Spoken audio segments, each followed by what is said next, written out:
안녕하세요. 금남일의 골드인사이트입니다. 오늘은 여러분들이 조금 궁금해하시는 몇 가지를 가지고 궁금증을 해결해 드리는 그런 시간을 한번 가져보려고 합니다.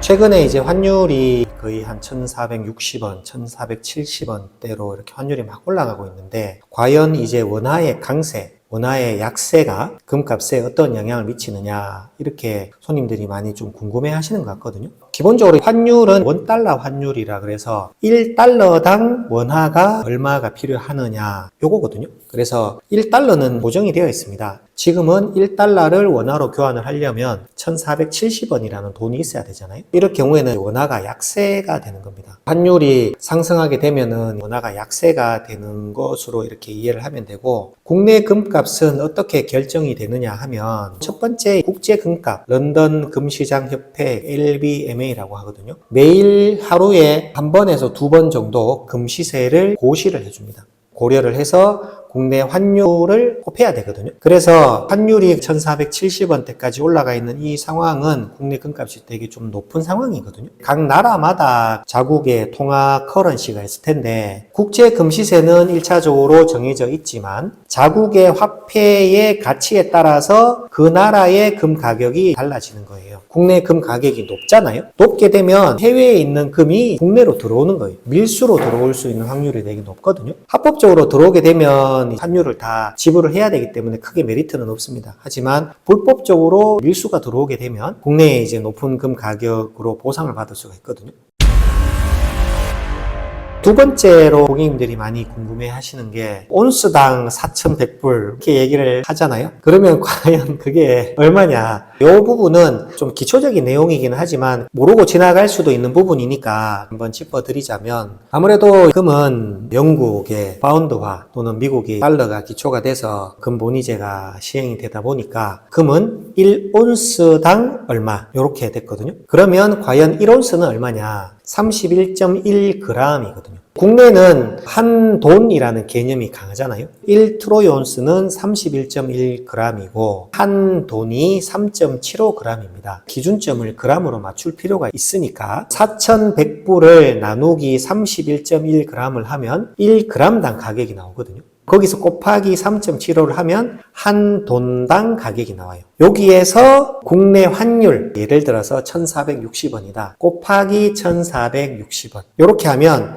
기준가가 되는 거예요. 유통이 될 때 부가가치세 10%, 골드바를 만들거나 이렇게 하게 되면 제반 비용, 이런 것들이 포함이 되기 때문에 최종적으로 한국금거래소 기준으로 85만 원이다. 부가가치세가 포함된 금액이다. 이렇게 나오는 거거든요. 그래서 10돈 골드바 얼만겨? 한 양 얼만겨? 이렇게 물어보시는데, 결국에는 이제 한 양이 37.5g을 이야기를 하는 거고, 앞으로 트렌드는 어떨 것이냐라고 우리가 예측을 해본다면, 금은 내가 보관을 하고 있으면 뭐 이자나 배당 이런 걸 절대 주지를 않거든요. 하지만 내가 내 금고 안에 보관하고 있는 금을 언젠가는 시장에 내놓았을 때 정확하게 순도를 인정받고 정확하게 중량을 인정받는 게, 이게 정말 중요하거든요. 시간이 흘러, 대를 흘러서 내가 구매했는 골드바가 내 자녀에게 가고 또는 내 손녀에게 넘어갈 수도 있는 그런 상황에서 출처가 불분명하거나 중량이 맞지 않는 이런 골드바를 가지고 계시면 가지고 계시는 내내 불안하고, 내가 어른한테 물려받은 골드바인데 이게 제대로 된 금이 맞는지 감정해 줄 수 있느냐, 이런 질문도 제가 꽤 많이 받거든요. 그런 맥락에서 본다면 제대로 된 회사의 골드바를 미리 구매를 해 놓으시면 그런 걱정을 할 필요도 없잖아요. 조폐공사가 사실은 우리나라에서 이제 화폐를 만드는 곳이기 때문에 골드바 가격으로는 사실은 가장 비싸거든요. 그럼에도 불구하고 어떤 분들은 조폐공사 것만 구매를 하시는 데는 그에 상응하는 이유가 반드시 있는 거예요. 그렇게 보여집니다.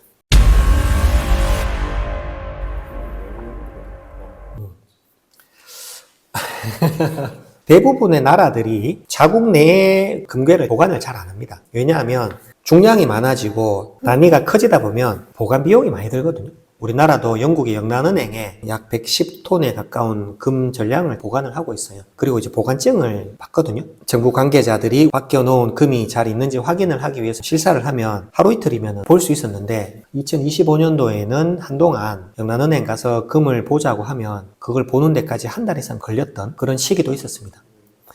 알 수가 없죠. 그래서 영란은행에 실제로 금이 있는지 없는지 의혹이 부풀어 올랐던 그런 시기도 있었습니다. 지금은 얼마나 걸릴지는 확인을 해봐야 되겠지만 유럽에서 전쟁이 많이 날 경우에는 자기의 국토를 침탈당하게 되면 제일 먼저 뺏어가는 게 금이잖아요. 자국이 가지고 있는 금을 다른 나라에 뺏기지 않기 위해서 대영 제국이었던 영국에 맡겼던 거예요. 그게 이제 시초가 돼서 영국의 영란은행 또는 미국의 포트녹스의 금괴를 보관을 하던 그런 것들이 지금은 이제 정형화가 돼버린 거죠. 포트녹스에 금이 없다는 소문이 네, 그거는 아무도 몰라요. 그래서 실제로 일론 머스크가 포트녹스에 금괴가 있는지 실사를 해야 된다. 그렇게 이야기를 했었던 내용도 있었잖아요. 실제로 금이 보관이 되고 있는지 아니면 어떻게 되는지는 핵심 관계자들 말고는 모르지 않을까? 알 수 있는 방법인데 없죠. 알 수 없죠. 우리나라도 보관하고 있는 금을 본국으로 송환해야 되는 거 아니냐 이런 이야기들도 좀 있었거든요. 근데 송환 비용들이 사실 만만치가 않아요. 100톤이면 금액으로 상당하거든요. 경호, 보안, 운송 비용들이 많이 들기 때문에 영국에 보관해 놓는 것이 국익에 손해가 되지 않는다 이렇게 판단을 하니까 보관을 해 두는 거고 본국에 가지고 있는 것만이 무조건 더 좋다 이렇게만 볼 수도 없는 거예요. 휴전 상태지 않습니까? 전쟁에 대한 이 위협이 있을 수 있기 영향이 없다라고 볼 수는 없을 것 같습니다. 근데 제가 알고 있기로는 이 부분은 휴전에 대한 위기감, 불안 요소라기보다는 우리의 금을 해외에 예치를 해 둠으로 인해서 활용할 수 있는 그 장점이 더 크기 때문에 영국 영란은행에 예치를 하고 있다. 저는 이렇게 봅니다.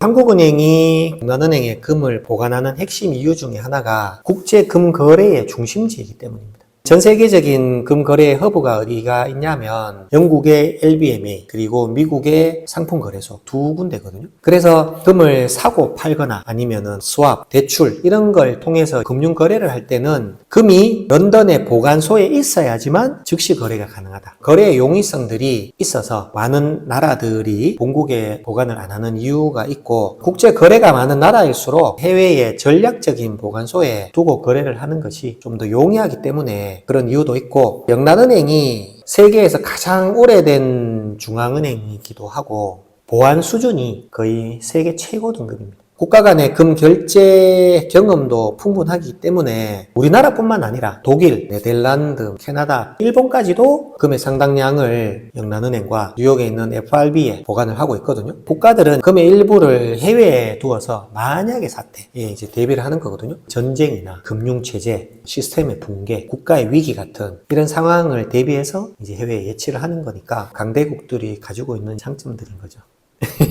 보험 같은 느낌으로 네, 그렇습니다. 자, 오늘은 골드인사이트 유튜브 채널에서 많은 분들께서 궁금하신 점 좀 설명을 드리기 위해서 영상을 촬영을 했습니다. 앞으로도 궁금한 점 있으시면 댓글로 남겨주시면 제가 이렇게 영상으로 따로 만들어서 여러분들께 안내해 드리는 그런 시간 가지도록 하겠습니다. 오늘 영상 시청해 주셔서 감사합니다.